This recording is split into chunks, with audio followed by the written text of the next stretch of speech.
Deno itu berarti nama hal perempuan itu tadi. Tapi tidak salah kalau di sini itu sebetulnya peradaban pusat uang.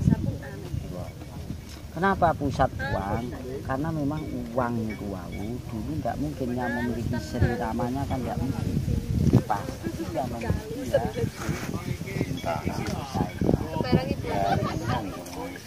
jaringannya sini. Makanya saya kan istri saya muksonya kan di sana, apanya di apa itu tadi. Otomatis sebetulnya kan mengarah dari Popo sampai ke itu Gunung Kumbhakarna. Yang sebetulnya Gunung Kumbhakarna itu ya rentetan dari cerita Ramayana. Jadi sini kan ada rentetan cerita Ramayana dari Tampung. Nah, mungkin letaknya namanya Dasamuka itu kalau sekarang itu di Nusa Kambangan sana. Nusa Kambangan itu tempatnya Dasamuka yang asli itu di sana. Jadi Anoman Nah, Anoman itu di sini karena sana itu reh-rehannya sampai sini. Sampai di sini reh-rehannya itu tadi. Cuma di sini itu kan orangnya baik, makanya diprigi. Kalau umpamanya istilahnya diprigi itu. Kalau dulu kan ya tempatnya Dewi Sinta niku. Dewi Sinta sampai di sini berebutkan perang antara nih utusan daripada Dasamuka. Nah, perang lah di sini berarti kerajaan Kumbhakarna mungkin ya ada di dekat sini.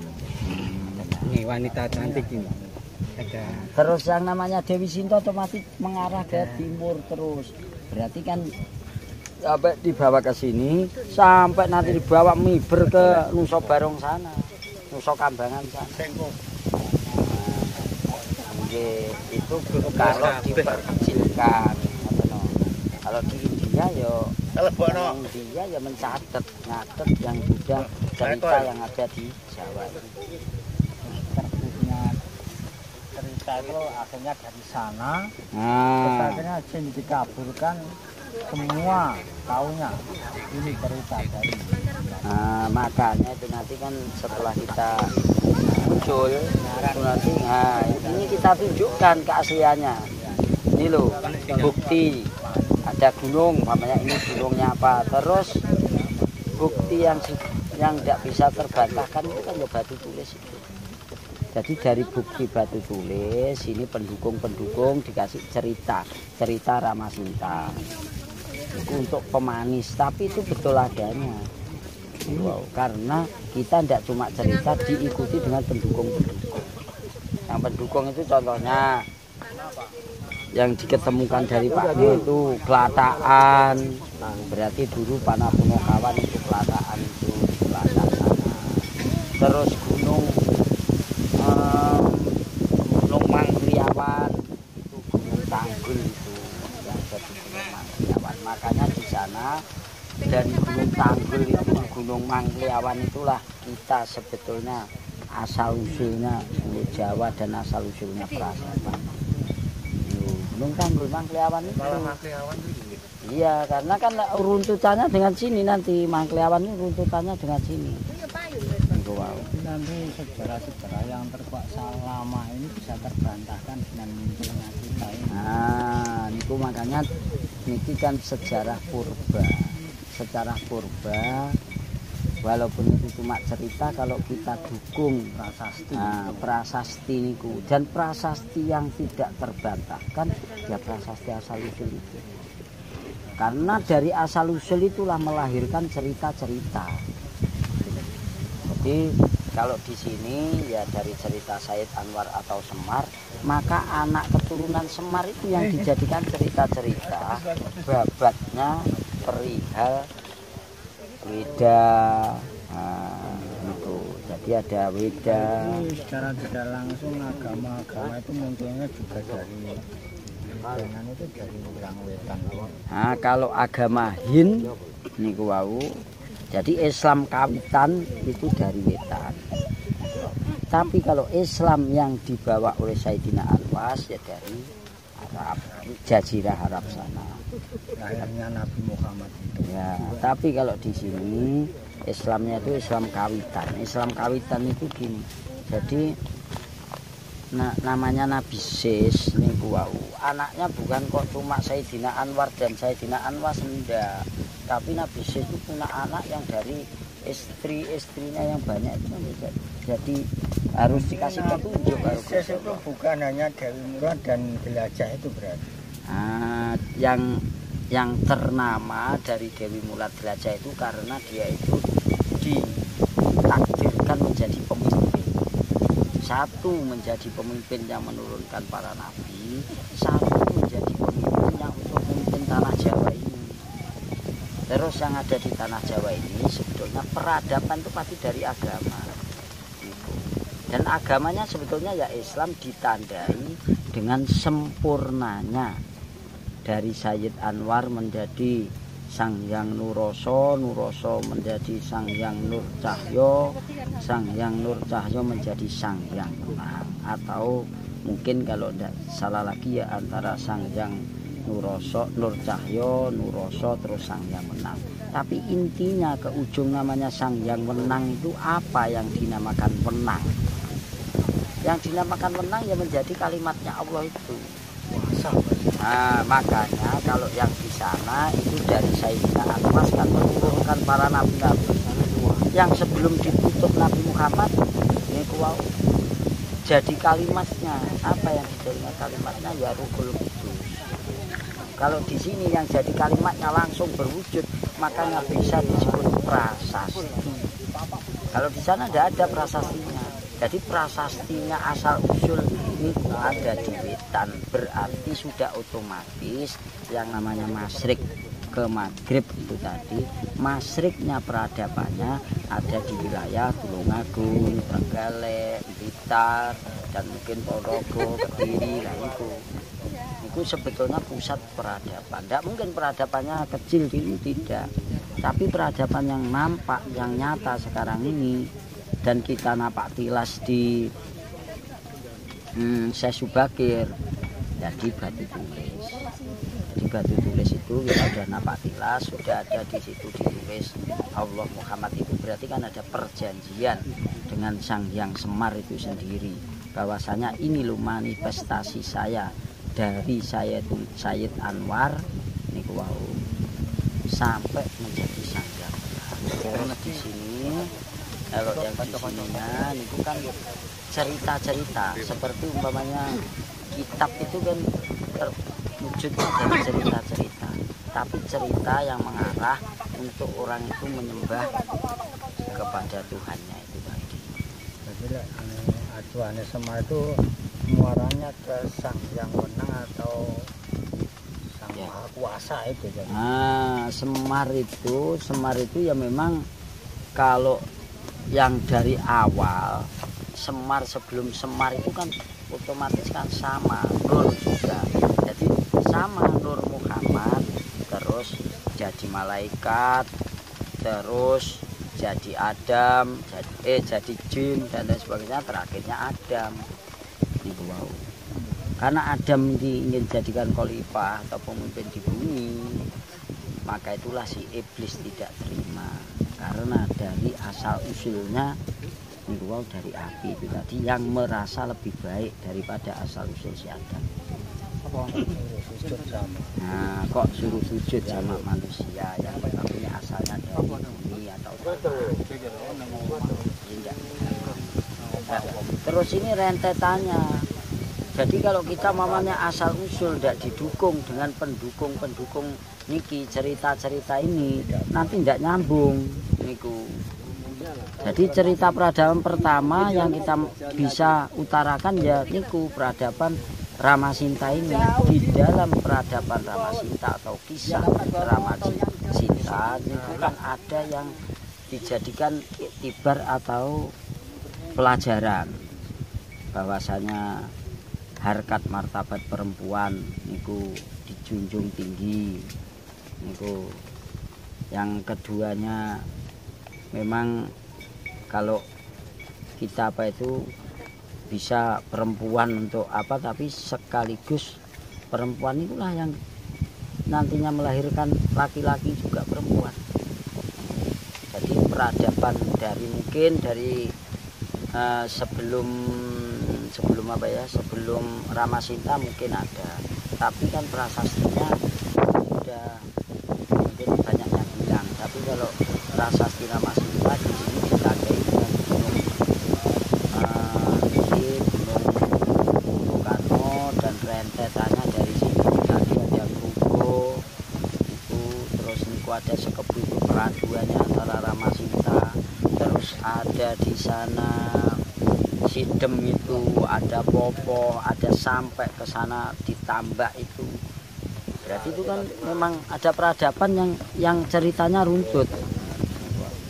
Nah, di arah ke sebelumnya nanti ada Mangliawan, ada Sis yang prasasti Sis sekarang ini ada di niku di Gunung Del.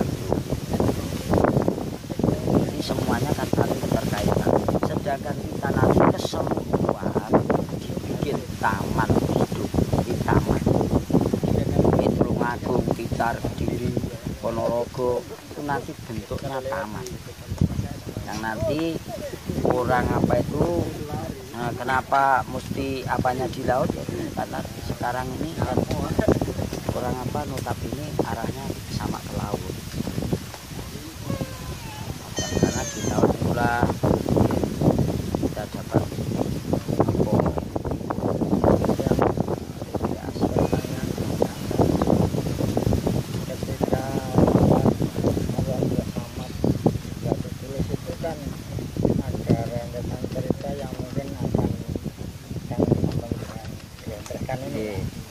tentunya dulu sebelum ini berjalan sistem peradaban ini, tapi ini kan sudah digariskan, sudah dicatatkan. Itu apakah tidak ada para semadi atau apa yang tahu di sampingnya dibukukan dengan sebuah kitab itu, apa tidak bisa dipelajari? Sebetulnya kitab-kitab itu ada, karena panjenengan yang zaman percaya ini pun dulunya dari kitab dari yang apa ya, atau yang masyhur niku ya Raja Kediri niku. Jadi kitab Jayabaya itu sebetulnya panduan panjenengan untuk meyakini adanya kemakmuran yang membaik. Jadi yang namanya makmur yang sesungguhnya adalah surga.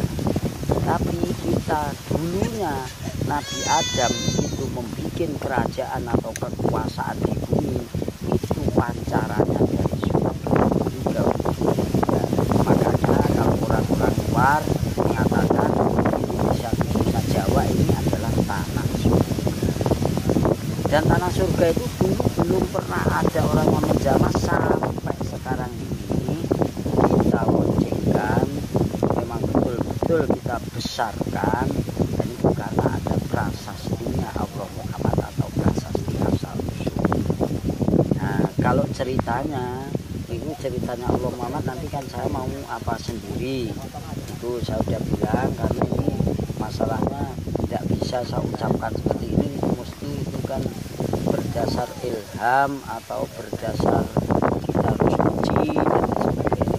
Karena untuk mengungkap tabir Allah Muhammad itu tidak bisa saya bicara sembarangan. Nah itu.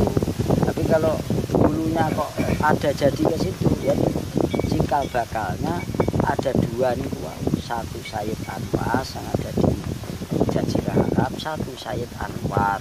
Karena Allah itu harus atau pasti sifatnya memberi petunjuk kepada keturunan Adam dimanapun tempatnya, entah itu di gunung-gunung, di hutan dan lain sebagainya. Padahal waktu dulu itu kan kalau yang di sana sudah ini garisnya para nabi, yang di sini garisnya para dewa. Sebetulnya nih dewa itu pun juga tidak jauh beda dari para nabi. Karena kalau di Al-Quran orang yang seneng itu selain orang Kristen, orang Nasrani, orang Yahudi, itu ada satu lagi namanya orang Sabiin. Orang Sabi'in itu yang sejenisnya Nasrani Yahudi, ya jenisnya yang di Pulau Jawa ini. Ini namanya kalau di Arabnya namanya Sabi'in atau kaum Sabi'in. Kaum Sabi'in itu kaum yang mengenal Allah, yang bersukacita.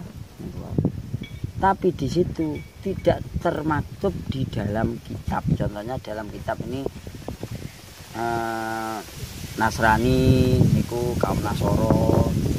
Jadi atau kalau kita spesifikkan, jadi kalau dinabikan sinyangitan Ka'bah notabene itu ya nabinya nabi siapa itu?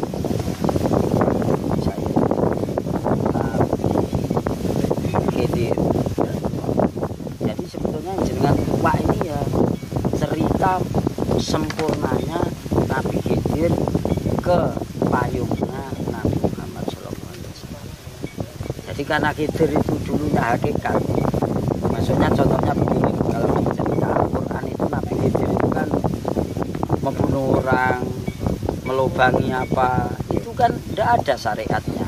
Kalau di syariatnya ya pasti tidak boleh dan tidak diganti, tidak seperti Nabi Ibrahim. Jadi dibunuh memang ya dibunuh betul-betul. Tapi kalau Nabi Ibrahim mau membunuh anaknya kan perlu diganti. Tapi kalau Nabi Khidir langsung dibunuh memang dibunuh. Karena dia tahu dengan seizin Allah dikasih tahu namanya kalau ini nanti hidup, anak ini menjadi jahat. Tapi kalau di syariat itu kan tidak bisa diterima orang. Nah, seperti ini juga. Jadi yang mau kita apakan itu kan sama juga, karena dulu Nabi Khidir itu terakhirnya kalau di Al-Quran ini yang untuk membuka namanya harta benda atau perbendaharaan itu adalah bagiannya fakir miskin. Jadi sekarang ini makanya panjenengan semua ini tak ajak fakir miskin di hadapan Allah. Wow. Walaupun panjenengan punya bis 7 pun tak hadapkan Allah nih menjadi fakir miskin. Jadi panjenengan nanti tahulah niku namanya makmur yang sesungguh-sungguhnya. Oh, makmur yang sesungguhnya itu dasarnya rukun alias silaturahmi. Setelah silaturahmi maka lahirlah niku wau perbendaharaan dunia sing tinggi pengebang atau untuk menjamin kita biar senang. Contohnya kalau Nabi Muhammad ini kan pakai menakut-nakuti dengan neraka niku dan menyenang-nyenangkan dengan surga. Tapi kalau kita ini langsung sifatnya dan sekarang ini kita wujudkan bahwasanya yang kita hidup di notabene di bumi ini bagaimana kita bisa merasakan hawanya surga sehingga kita bersama-sama syukur di hadapan Allah Yang Maha Esa. Dan kita itu dijadikan apa ya, wayangnya, maksudnya dijadikan pelakunya. Pelaku utama, pelaku yang ngawali, pelaku yang ngawiti. Jadi sebetulnya kita itu kalau kita rasa syukur ini banyak sekali kurang. Karena apa? Contohnya kalau kita hidup di zaman Nabi, belum tentu kita itu pengikut Nabi. Karena mungkin kita pun ya menanyakan Nabi juga.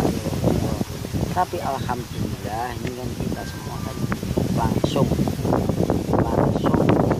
menjadi pejuang, langsung menjadi pemain utama untuk melahirkan namanya kemakmuran.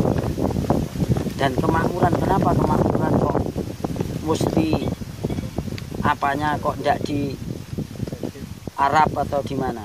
Karena Arab itu sebetulnya sudah dijamin makmur. Yang Arab Saudi sana ini dijamin makmur untuk menunjukkan maha kuasanya Allah, tanah yang gersang menjadi hidup. Kalau sini asal usulnya sudah makmur, berarti tanah Jawa, Indonesia, Nusantara ini awal atau asal usulnya adanya kemakmuran.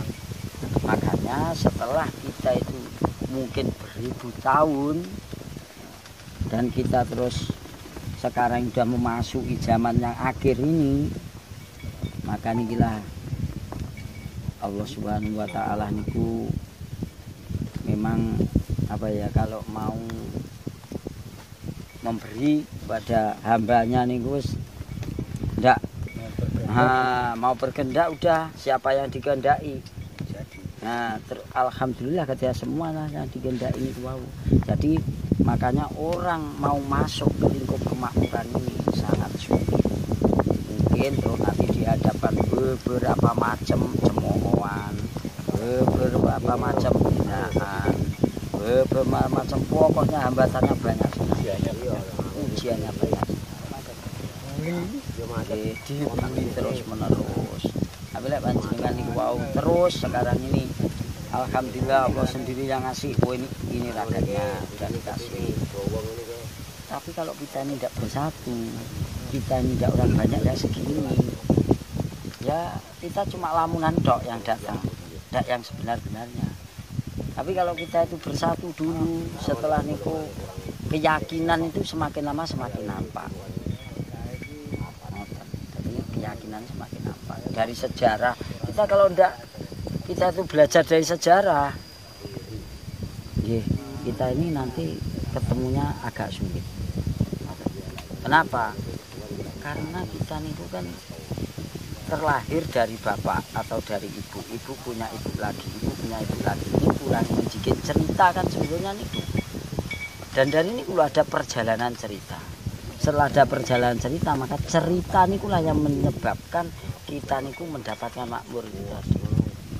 Peradaban. Nah, makanya peradaban ini kan Cuma sisi negatif, apa kelemahannya cuma orang itu kalau wis bukan utang, ada omongan tentang peradaban itu nggak bisa masuk. Makanya orang sing mriki semua niku sesungguhnya kuwi mesti wong yang banyak masalah. Kenapa? Kalau orang yang sudah tidak banyak masalah niku tidak mungkin datang ke panjenengan ini. Walaupun yang namanya masalah itu belum tentu orang itu miskin, belum tentu orang itu yang banyak masalah itu susah. Tapi namanya susah itu kan relatif. Nah, terus sekarang ini kan kita kan berjuang bersama-sama nih terusan, kalau kita udah saling sama rasa nih. Jadi karena kita awalnya sama rasa, Tidak masuk bareng dalam satu kemiskinan kan. nah, tapi miskinnya tak adab nih gini Gusti Allah. Jadi miskinnya itu karena orang itu kalau jenengan nanti biasanya orang miskin pun itu kan tidak mau dianggap miskin. Tapi kalau nenggini Gusti Allah miskin nanti kan tidak enak sing terus aku tak dicek miskin nenggini Gusti Allah, tidak ada. Ya terus bareng-bareng ini. Itu pertama, cuma intinya itu kan akidah. Jadi akidah yang mau dibangkitkan dari kita nih wau kemakmuran nih wau. Pertama akidah persaudaraan, saling menghormati niku. Jadi dari akidah persaudaraan dan saling menghormati niku otomatis sudah ditimbulkan dari sebab akibat yang baik itu ditimbulkan baik. Nopo baik ya makmur. Pintunya silaturahmi. Niki contohnya jenengan niki kan Mbah No dulu. Waktu jika bakalnya terus garap tanah ini. Jadi semua orang mulainya ditanami mati, tanami lagi mati. Terus saya cuma dikasih tahu, yang penting ini yang kita selamatkan ini cuma sedikit ini. Sampai gegeran perangan ini loh, pokoknya yang sedikit ini, yang namanya Tumpak Dinor itu. Padahal mungkin Tumpak Dinor ini ya dari sini sampai sana. Bukan hanya ini toh, tapi beliaunya itu cuma ini loh menyelamatkan ini nanti dari tonggak. Karena apa? Di sini kan ada peradaban yang mau diterangkan melalui si Tumpak Dinor ini. Orang lain tidak tahu, tahunya setelah beliaunya tidak ada. Niku wau ternyata hamparannya walaupun sedikit sekali, tapi di sini akibat atau bosnya ini tinggi sekali. Nah, nilainya itu tinggi sekali. Karena jenengan ini kan tinggal orang yang punya ini jenengan rangkul nantinya, rangkul semua. Coba kalau ini dulu ya sudah ditami, ya tidak mungkin kita menanamnya kayak gini. Walaupun ini sedikit tapi kan sifatnya menyatukan. Nah, bisa menyatukan di Welas Trenggalek sini sampai Ponorogo bahkan ke sini. Wow, bisa menyatukan.